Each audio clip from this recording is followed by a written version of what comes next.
রাশেদ, রাশেদ, কোথায় তুই? বাড়ি আছিস কি?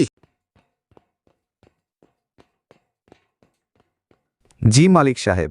তোর বাবা মা চলে গেল মাত্র 1 মাস হলো। মানুষটা ছিল সত্যিকারের সৎ। হাহা, ভাগ্য। তোর মাও খুব ভালো ছিল, কিন্তু কি করবি বল, সব বিধাতার হাতে। এটা নিয়ে আর মন খারাপ করিস না, সামনে কি করবি সেটাই ভাব। হ্যাঁ মালিক সাহেব, আপনি ঠিকই বলেছেন, কিন্তু আমি এখন একা হয়ে গেলাম। আমার আর নিজের বলতে কেউ রইল না। হ্যাঁ, সেটাই বটে। তবে একটা কথা মনে করিয়ে দিতেও এসেছি। তোর বাবা আমার কাছ থেকে 30,000 টাকা ধার নিয়েছিল, সেটা কি তুই জানিস? হ্যাঁ আমি জানি, বাবা আমাকে বলেছিল যে আপনার কাছ থেকে 30,000 টাকা ধার এনেছে। কিন্তু মালিক, এখন তো আমার টাকা শোধ করার কোনো উপায় নেই। বাবা যা একটু রেখেছিল তাই দিয়েই কোনো মতে চলছে, আর আমি ভালো কোনো কাজও পাচ্ছি না। সে তো বুঝলাম, তবে উপায় একটা আছে। তুই যদি রাজি থাকিস তো আমি বলি। কি উপায় মালিক, বলুন। তোর ওই চাষের জমিটুকু আছে তো, ওই জমিটুকু দিলেই সব মিটে যাবে। তোকে আর কোনো পয়সা দিতে হবে না। না মালিক, ওই জমিটুকুই আমার বাবার শেষ স্মৃতি, ওটা আমি কাউকেই দিতে পারবো না। তোকে আমি ভালোভাবেই বলছিলাম, তা তো আমার কথা শুনলে না।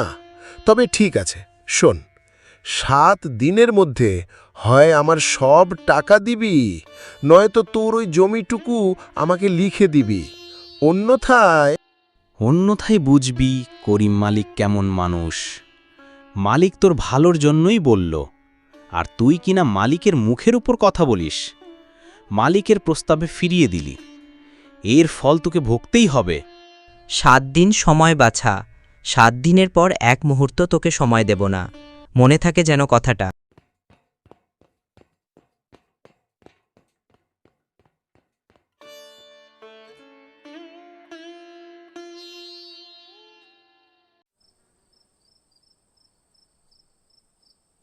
ওই ছোকরার কি খবর? টাকা জোগাড় করতে পারছে? না মালিক, ও শুধু কাঁদছে আর ঘুরছে। গ্রামের লোকজন আপনার ভয়ে কেউ সাহায্য করছে না। সবাই বলে মালিককে না মানলে সর্বনাশ। আমরা মালিকের সব কথাই শুনি, আর তুমি মালিকের মুখের ওপর কথা বলেছ, তোমার সর্বনাশ হবে।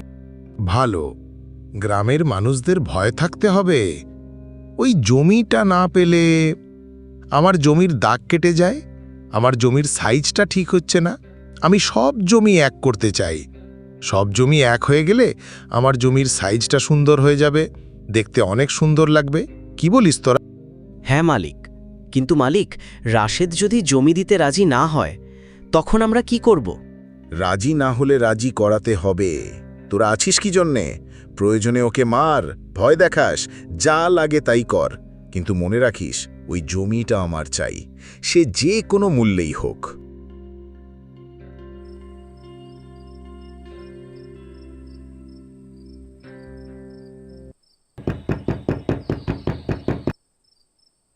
কে এত রাতে? আমরা মালিকের লোক। মালিকের টাকা কই? সব টাকা সুদে আসলে ফেরত দে। আমি আরও সময় চাই, এখন আমার কাছে কোনো টাকা নেই। তোমরা মালিককে বলো আমি কিছুদিন সময় চেয়েছি, আমি ওনার সব টাকাই শোধ করে দেব। সেটা আর হবে না, তোর সময় শেষ। জমির কাগজ দে। কখনো না, বাবার জমি, আমার বাবার শেষ স্মৃতি, আমি এই জমি কখনই দেব না।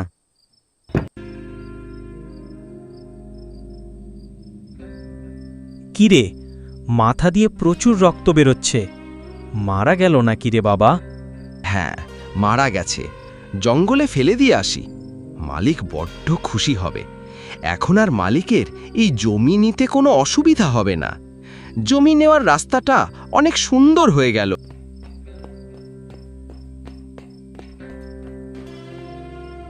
আর একবার একটু চেক করে দেখি মারা গেছে কিনা। যদি বেঁচে থাকে তাহলে তো আমাদের অনেক বিপদ আছে।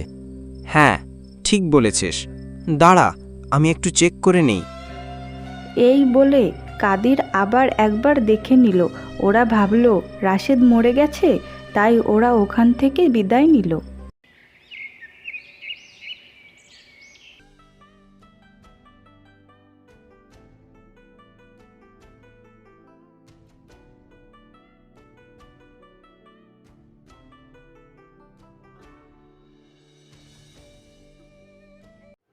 আরে বাবা, ওখানে কাকে একটা দেখা যাচ্ছে না, পড়ে আছে, যেয়ে তো দেখি। ওরে বাবা, এ তো একটা ছেলে, কে একে মেরে এখানে ফেলে রেখে গেছে, দেখি বেঁচে আছে কি না।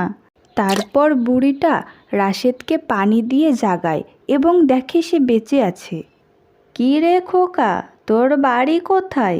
তুই এখানে কি করে এলি? তোর এই অবস্থা কে করেছে? কেনই বা করলো? আমাদের গ্রামের নিষ্ঠুর জমিদার করিম মালিক আর তার লোকেরা। আমার বাবা ওর থেকে 30,000 টাকা নিয়েছিল, কিন্তু সেই টাকা শোধ করার আগে আমার বাবা ও মা দুজনেই মারা যায়। এখন মা বাবার শেষ স্মৃতি হিসাবে জমিটুকু আছে, সেটাই ও কেড়ে নিতে চায়। আমি না দেওয়ায় আমার এই অবস্থা করেছে। কেঁদো না, লোভী মানুষের মন ভরে না। নাও, এটা রাখো, এটা জাদুর লাঠি, যা ভাববে তাই হয়ে যাবে। তবে মনে রেখো, খারাপ ইচ্ছায় কাজ করবে না। খারাপ কাজে লাগানোর চেষ্টা করলেই এই লাঠি আপনা আপনি অদৃশ্য হয়ে যাবে। সত্যি বলছো বুড়িমা? হ্যাঁ, আমি সত্যি বলছি। আমি চলে যাওয়ার পর তুমি এটা মিলিয়ে নিও, কেমন? তবে হ্যাঁ, তোমাকে একটা কথা বলি, লাঠিটা এমনভাবে ব্যবহার করো যেটা তোমার কর্মের সহায়ক হতে পারে। এটাকে আমি সৎ এবং আমার কর্মের সহযোগী হিসেবে ব্যবহার করব। আমি আর আমার গ্রামে ফিরে যাব না। ওখানে গেলে ওরা হয়তো আমাকে মেরে ফেলবে। জমিদার লোকেরা তোকে আবার দেখলে এবার সত্যিই মেরে ফেলবে। তুই এখানে থাক, চাষবাস কর, তোর খাবার তুই নিজেই জোগাড় করে নিতে পারবি। আর কোনো অসুবিধা হলে লাঠি তোর সাহায্য করবে। বুড়িমা, তুমি চলে গেলে তোমার সঙ্গে কি করে দেখা হবে? যখন আমার কথা তোর মনে পড়বে আমাকে স্মরণ করবি, আমি ঠিক চলে আসব। এই বলে তিনি চলে যান। বুড়িমা তো চলে গেল, তাহলে দেখি লাঠিটা সত্যি কোনো কাজ করে কিনা। দেখি তো, লাঠি একটা সুন্দর ধারালো কুড়াল হয়ে যাক। বলার সঙ্গে সঙ্গে লাঠি একটা সুন্দর ধারালো কুড়াল হলো এবং তাই দেখে রাশেদ খুব অবাক হয়ে গেল এবং মনে মনে বুড়িমাকে ধন্যবাদ দিল। সত্যিই হয়েছে। তাহলে আমি এখন জঙ্গল থেকে কিছু কাঠ কেটে নিয়ে আসি। থাকার জন্য একটা ঘর বানাতে হবে তো।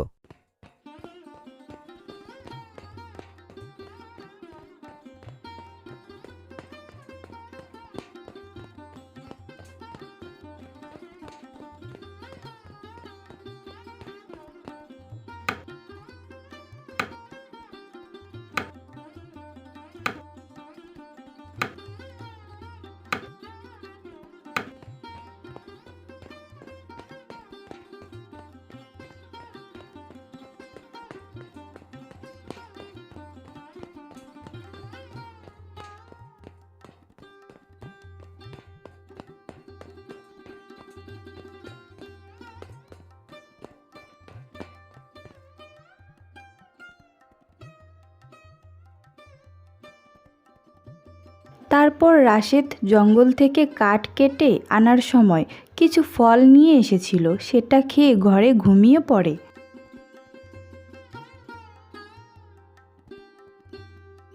থাকার জন্য একটা ঘর তো বানিয়ে ফেললাম, এবার খাবারের জন্য জমি চাষ করতে হবে, ফসল ফলাতে হবে, কিন্তু তার জন্য তো একটা কোদাল দরকার। এই লাঠি, একটা কোদাল বানিয়ে দাও তো। তখন লাঠি কোদাল রূপ নেয়, সে মাটির চাষ শুরু করে। মাটি তো চাষ করা হয়ে গেল, এখন এখানে কি লাগাবো? চারা গাছ কোথায় পাবো? তুমি চিন্তা করো না রাশেদ, চারাগাছ আমি তোমাকে এনে দেব। এই নাও। তখন জাদুর লাঠি তাকে বিভিন্ন রকমের চারাগাছ এনে দেয়। সেই চারাগাছগুলো রাশেদ খুব যত্ন সহকারে রোপণ করে। বাহ, গাছগুলো লাগানো হয়ে গেল। আলু, টমেটো, বেগুন, লাউ সবই তো হয়েছে, সার পানি ছাড়াই। এর মানে আমি যা ভাবব তাই ফলবে। আমি একা নই, আল্লাহ আমার সঙ্গে আছেন। এবার ফসলগুলি তুলে বাজারে নিয়ে যাই, এগুলো বিক্রি করে যে টাকাটা পাবো সেই টাকা দিয়ে চাল, ডাল, তেল, নুন আনতে হবে। তারপর রাশেদ গাছ থেকে সমস্ত ফসল তুলে নেয়। সব ফসল তো তুলে ফেললাম, এখন এগুলো বাজারে নিয়ে যাব কি করে? একটা গাড়ি হলে ভালো হতো। এ লাঠি, একটা গাড়ি হয়ে যাও তো। অমনি লাঠি একটা গাড়ি হয়ে গেল, আর রাশেদ সেই গাড়িতে করে সমস্ত ফসল বসুন্ধরা বাজারে নিয়ে গেল। রাশেদ বাজারে সবজির গাড়ি ভেড়াতে না ভেড়াতেই খদ্দের ঢলে পড়ে। আরে ভাই, এত তাজা সবজি কোথায় পেলে? নিজে জমিতে ফলিয়েছি তাতে। এটা কত দাম বাবা? 5 টাকা করে চাচি। একটু কম করে নাও বাবা। ঠিক আছে চাচি, তোমার যা ভালো লাগে তুমি তাই দাও, তোমার জন্য না হয় একটু কমিয়ে নিলাম। কিছুক্ষণের মধ্যেই রাশেদ এর সব সবজি বিক্রি হয়ে যায়। রাশেদ অনেক টাকা আয় করে।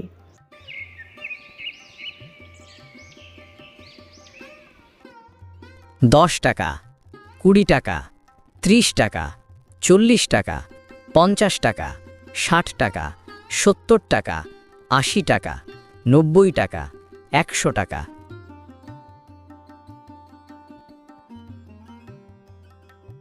দিদিমা, আপনার দয়ায় আমি আজ বেঁচে আছি। দেখো দিদিমা, আজ সবজি বিক্রি হয় কত টাকা পেলাম, সবই তোমার দেওয়া লাঠির গুণ। হ্যাঁ, তাই তো দেখছি। লাঠি তো শুধু বাহানা, আসল জাদু তোমার মন আর সততাই। আমি শুধু পথ দেখিয়েছি। দিদিমা, আপনি না এলে আমি বাঁচতেই পারতাম না। মনে রেখো বাবা, অন্যায়ের সামনে মাথা নত করবে না। পরিশ্রম আর সৎ পথে চললে উপরওয়ালা অবশ্যই সাহায্য করেন।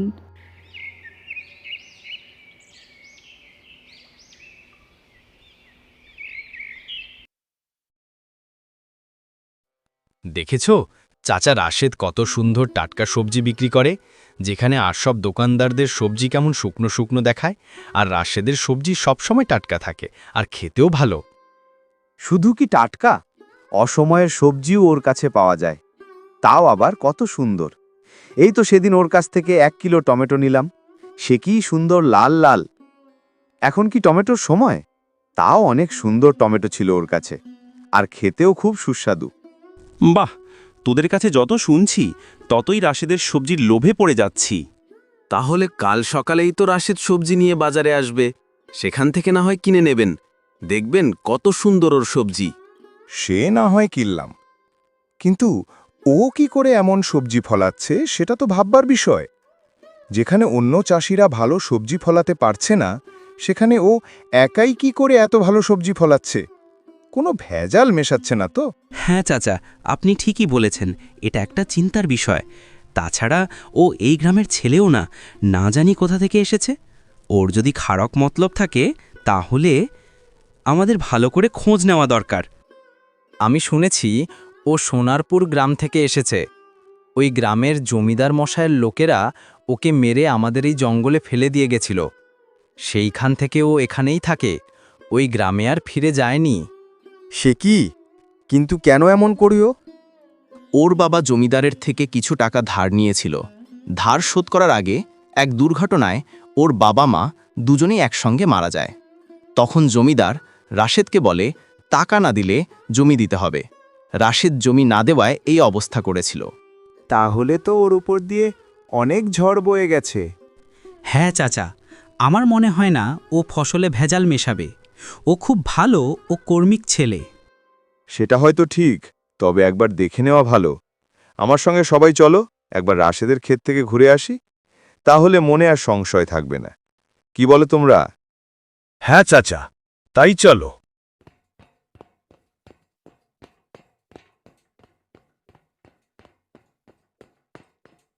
রাশেদ, তোর সবজি খেয়ে মন ভরে গেছে। তুই আমাদের গ্রামের গর্ব রে। আমি শুধু সৎ পথে চলেছি চাচা। সত্যি, আসল জাদু মানুষের অন্তরের ভেতরেই লুকানো।